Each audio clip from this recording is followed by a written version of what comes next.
It was a late October evening, and I had been driving for hours. The storm came out of nowhere, and the rain poured so heavily that my wipers could barely keep up. The road stretched endlessly ahead, flanked by dense woods on either side. The GPS had already failed me twice, rerouting through these back roads that felt like they hadn't been touched in years. Before I go deeper into the story, welcome, and make sure to subscribe to the channel, Echoes of Nightmares, and turn on the notification bell so you never miss out on any of the future scary tales. If you're enjoying this story, hit that like button too. Also, leave a comment to let me know where you're listening from in the world. Now, back to my story. When I saw the faint glow of a neon gas station sign through the rain, I felt a strange mixture of relief and hesitation. Relief because I was running on fumes. Hesitation because something about that place didn't sit right with me.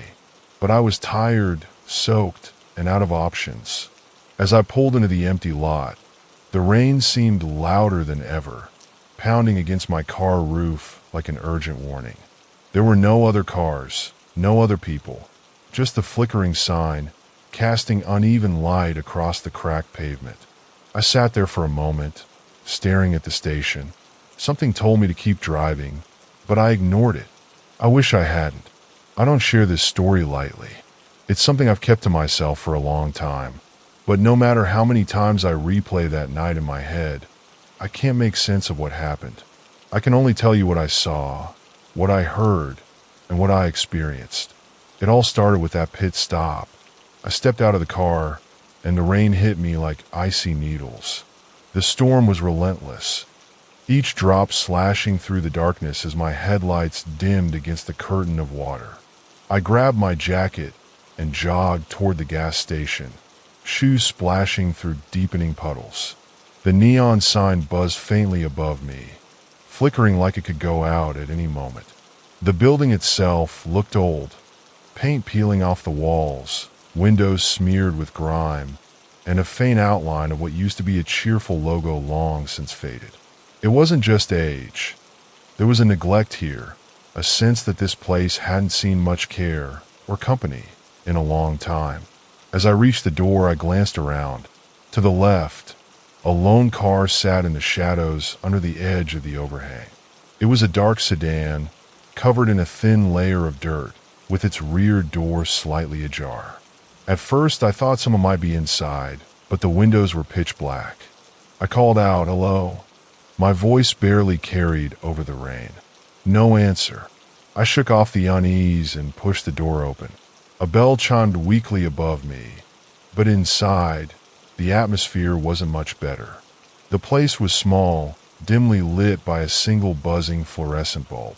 Shelves stocked with random, dusty items lined the walls, and the counter at the back was cluttered with faded receipts, an old cash register, and, oddly enough, a Polaroid camera.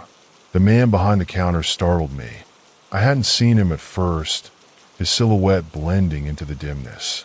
He was hunched over, his weathered face illuminated by the glow of a small desk lamp.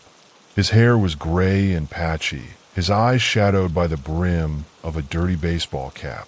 "Cold one out there," he muttered without looking up, his voice raspy, like he hadn't spoken much that day. "Yeah," I replied, trying to sound casual. Could barely see the road. "Just need some gas." He nodded slowly, finally lifting his head. His eyes caught mine for a second. There was something unsettling about them. Not quite fear, but something close to it. "Pump's on," he said, before leaning forward, his voice dropping. "But if I were you, I wouldn't stick around too long. People go missing out here. Don't linger." I forced a laugh, trying to hide how his words chilled me. "Missing?" He didn't smile. "You'd be surprised how often folks pass through and just don't pass back." I nodded awkwardly and turned toward the door, but something on the counter caught my eye. The Polaroid camera. It looked ancient, the kind you'd find in an old thrift store.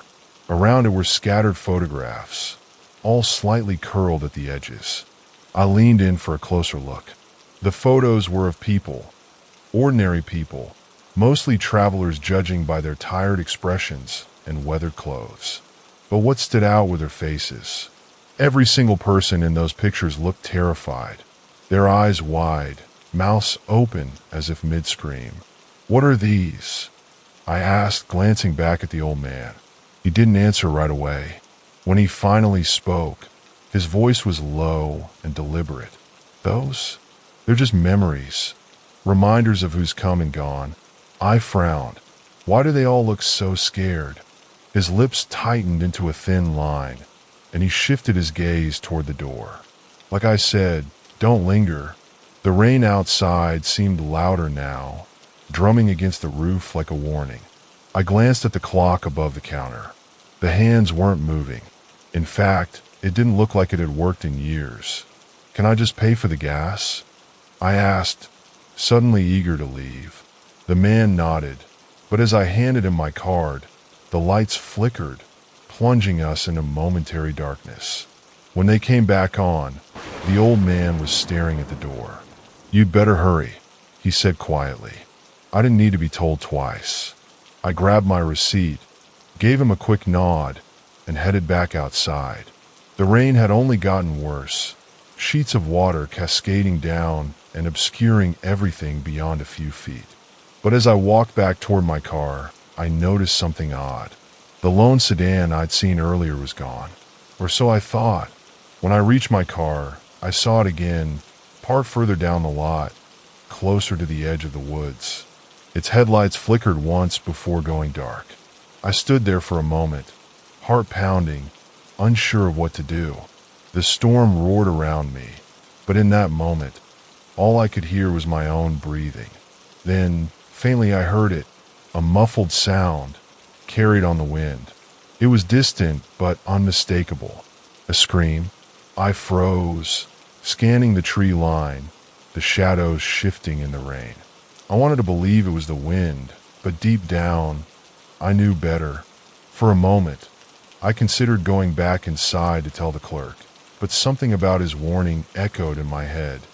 Don't linger. I fumbled with my keys and unlocked the car, sliding into the driver's seat.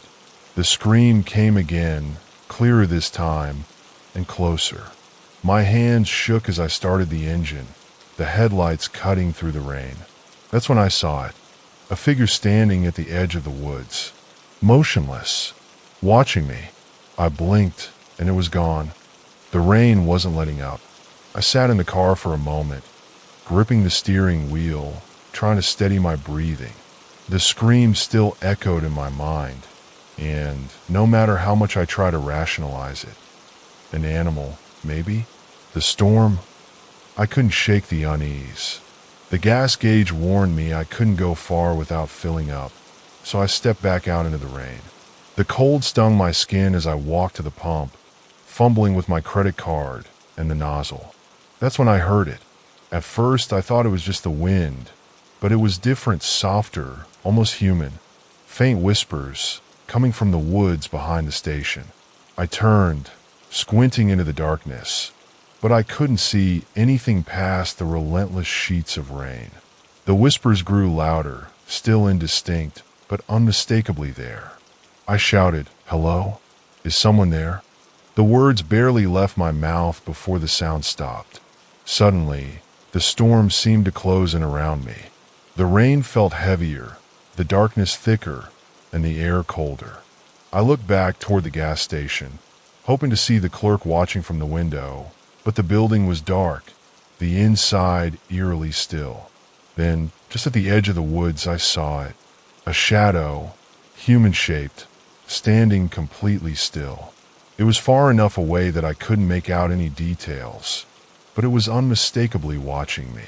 My heart raced as I called out again, "Hey, do you need help?" The figure didn't move. I took a step toward it, then another. With each step, the rain seemed to grow louder, pounding in my ears. When I was about halfway to the tree line, the figure suddenly shifted, not walking or running, but simply disappearing into the darkness. I froze, the hair on the back of my neck standing on end. Then something else caught my eye. The car, the lone sedan parked at the edge of the lot. Its rear door was still ajar, swaying slightly in the wind. I couldn't ignore it any longer. Against every instinct screaming at me to get back in my own car and leave, I walked toward the sedan. The rain blurred my vision, but as I got closer, I saw something inside. A small purse half spilled onto the seat, and next to it a child's toy, a stuffed bear with one eye missing. I opened the door fully, and there it was, lying on the floor, a Polaroid photo. I picked it up with trembling hands. It was a family picture, a man, woman, and a little boy, all smiling. But their faces had been violently scratched out, leaving deep, jagged marks across the glossy surface. My stomach churned. I dropped the photo back onto the seat and stepped away, the whispers from the woods starting again, faint but insistent. I turned back toward the gas station, desperate for the sight of another human being. But as I reached the door, something was off. The bell didn't chime when I entered. The fluorescent bulb above the counter flickered weakly, casting strange, jagged shadows across the walls. And the clerk was gone. In his place, sitting on the counter, was an old cassette tape. It was unlabeled except for 2 words scrawled in shaky handwriting. "Play me." I hesitated, glancing around the empty room. "Hello," I called out, my voice cracking. No response. The storm outside grew louder, the wind howling through the cracks in the building. My hands shook as I reached for the cassette, the rain-soaked air making it slick to the touch. I spotted an old tape player beneath the counter and slid the cassette into place, pressing play. At first, there was nothing but static, crackling and hissing like distant thunder. Then, a voice emerged, distorted and guttural, barely human. "Leave now, or you'll be next." I stumbled back, the player spitting out the tape with a violent click. The lights overhead flickered wildly, and the bell above the door chimed faintly, though I hadn't touched it. I spun around to look at the door. It creaked open, just an inch, the rain spilling onto the floor in a steady stream. "Hello," I whispered, barely audible over the storm. No one answered, but just beyond the door frame, I saw it again, a figure, standing motionless in the rain, staring directly at me. I stood frozen, staring at the figure outside the door. The storm raged on, thunder crashing so loudly it seemed to shake the ground beneath me. The rain was relentless, hammering the roof and drowning out all other sounds. For a moment, I considered running out into the rain, but something kept me rooted. Fear, or maybe the hope that this was some sort of twisted misunderstanding. But as I blinked, the figure outside the door vanished again, swallowed by the storm. I took a deep breath and decided I couldn't stay there any longer. I turned and bolted for my car. But when I slid into the driver's seat and jammed the key into the ignition, nothing happened. The engine sputtered weakly before going silent. I tried again and again, but it was no use. My car was dead. The rain pounded against the windshield, and lightning flashed, illuminating the gas station for a split second. That's when I noticed it. The station lights were out, the neon sign above flickering one last time before going dark. I grabbed my phone and turned on the flashlight, its dim beam barely cutting through the blackness. My breath came in short, shallow bursts as I made my way back to the station. Something about the silence inside felt wrong. As I swept the flashlight across the room, I noticed something I hadn't before. Carved into the wooden walls were strange markings, symbols that looked ancient, almost ritualistic. Some were faded, etched long ago, while others appeared fresh, the edges of the carvings jagged and raw. "What the hell is this?" I whispered to myself, the sound of my voice barely steady. The flashlight caught something else, a faint outline on the floor behind the counter. I stepped closer and saw it. A trapdoor, slightly ajar, with rusty hinges and deep scratch marks along the edge, as if someone, or something, had tried to claw their way out. My instinct screamed at me to turn back, to run into the woods if I had to. But instead, I found myself pulling the door open. A wave of cold, damp air hit me, carrying with it the unmistakable scent of decay. I hesitated, shining the flashlight down the narrow staircase, which led into an abyss of darkness. The steps creaked as I descended, the air growing heavier with each step. The basement was small and cluttered, filled with boxes, crates, and what looked like old personal belongings, wallets, keys, and clothes scattered haphazardly. My light caught a photo album on a rickety table. My stomach turned as I flipped it open. Inside were more Polaroids, dozens of them. Each one showed a different person, but they all had the same look of terror. Wide eyes, mouths mid-scream. Some photos were dated, years apart, while others were more recent. One of the last photos caught my eye. It was me. I dropped the album, my heart pounding so hard I thought it might burst. Then I heard it, a faint creak above me, followed by slow, deliberate footsteps. Someone or something was moving around upstairs. I backed into the corner, trying to steady my breathing. My flashlight flickered, casting fleeting shadows across the room. The footsteps grew louder, stopping directly above the trapdoor. Suddenly, I heard the distant rumble of an engine. My car. Without thinking, I bolted up the stairs, stumbling as I pushed the trapdoor open and emerged into the now pitch-black station. The sound of my car's engine idling sent a jolt of hope through me. I sprinted outside, the rain stinging my face as I reached the parking lot. But my hope quickly turned to dread. There, sitting in the driver's seat, was the shadowy figure. Its face was obscured, but I could feel its eyes on me, watching. For a moment, neither of us moved. Then, slowly, the figure raised a hand and waved. I stood there, rain pouring down, watching the shadowy figure in my car. It sat motionless, its head slightly tilted, as if studying me.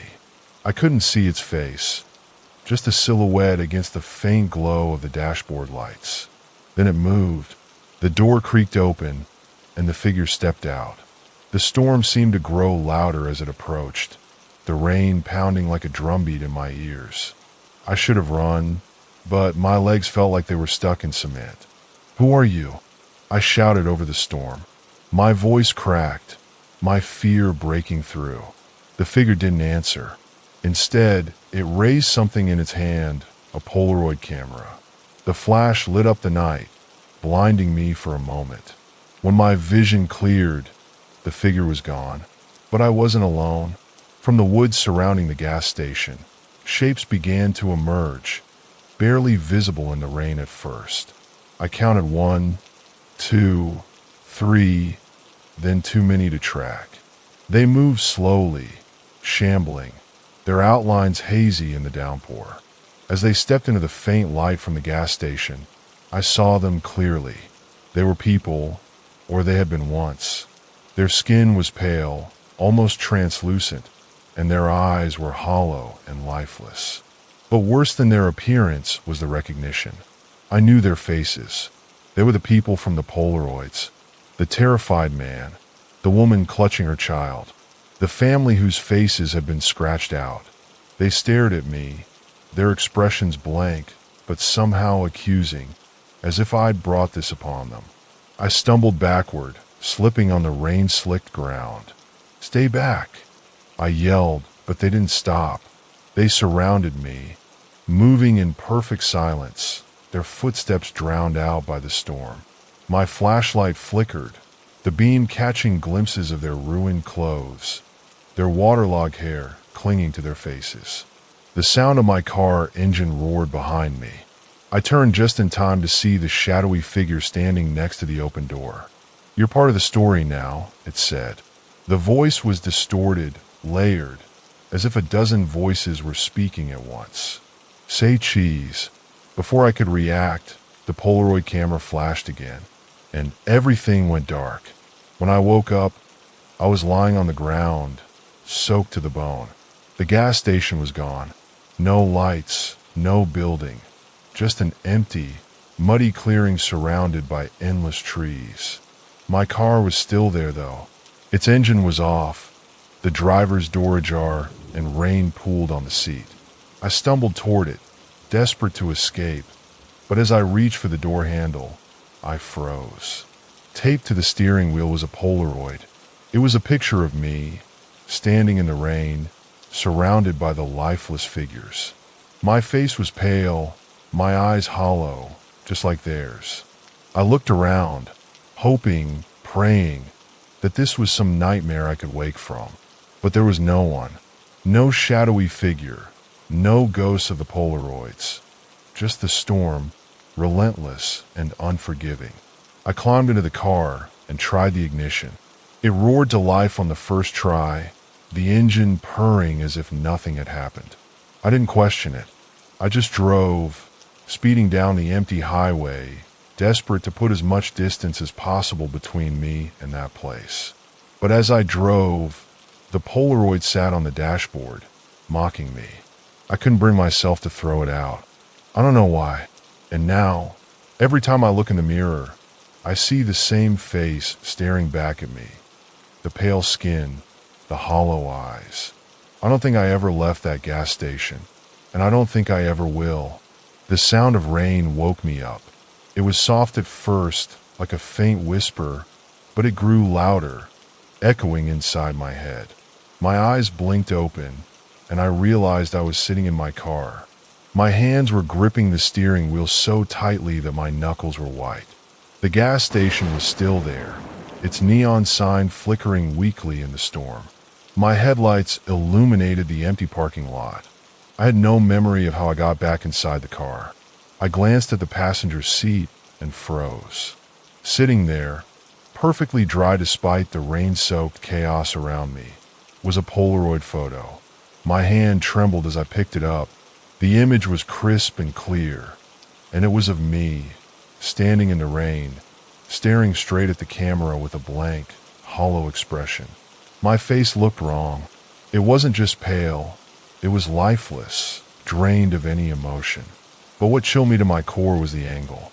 The photo had been taken from inside the car, through the windshield, as if someone had been sitting where I was now. I felt a sharp, prickling sensation at the back of my neck, like I was being watched. I whipped around, scanning the dark parking lot and the edges of the woods. There was no one there. I jammed the car into gear and sped off, tires screeching as they fought for traction on the wet pavement.